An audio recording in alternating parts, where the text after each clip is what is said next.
Here we're going to be looking at the interactions between the TRIM3 protein and P53 protein in breast cancer signaling. Some significance and background on this research. Breast cancer is one of the most common cancers that affects women. It accounts for more than 20% of all female afflicted cancers, and there are approximately 1.6 million new cases each year.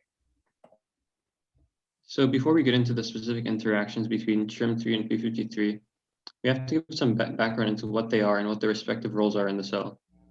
P53 is a transcription factor induced by stress signals ranging from DNA damage to oncogene activation. However, it is the most frequently mutated gene in human cancer. Upon mutation, P53 ceases to have its tumor suppressor effect, resulting in uncontrolled cell growth and division. Whereas in wild-type P53, it binds to the P21 gene, which then interacts with CDK2, resulting in cell cycle arrest and apoptosis as a mechanism of stopping the stress signal from progressing. Meanwhile, TRIM3 is an oncogene that contains E3 ubiquitin ligases, which allow it to act as an endogenous inhibitor for P53 signaling in breast cancer cells. This can be seen in Figure 8 of the Wong paper, where we see the TRIM3 P53 regulatory pathway.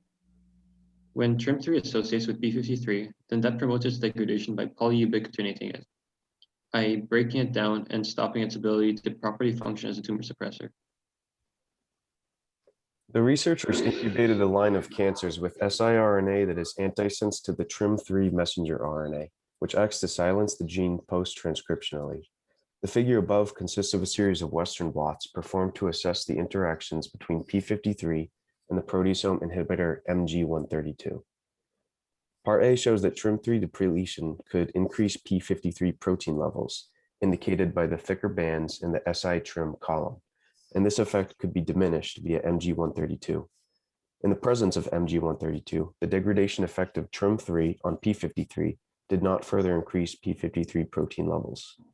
Parts B and C display that TRIM3 depletion significantly increased P53 half-life, as evidenced by the stronger bands visible in the SI-TRIM or TRIM suppression run on the right.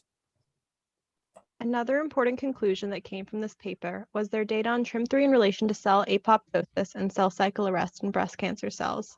These three images are from one of the paper's figures. On the left, we can see a Western blot showing the levels of TRIM3 in relation to levels of other important proteins in the cell cycle of cancer cells.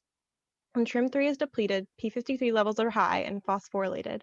Active levels of AKT and important kinases involved in cell proliferation are low. In the middle, we see that a higher percentage of cells without TRIM3 are in G0 and G1, and a lower percentage are in G2 and M phases. They concluded that TRIM3 depletion leads to cell cycle arrest. They then used fluorescence-activated cell sorting, a type of flow cytometry that sorts cells based on the fluorescence of apoptosis markers.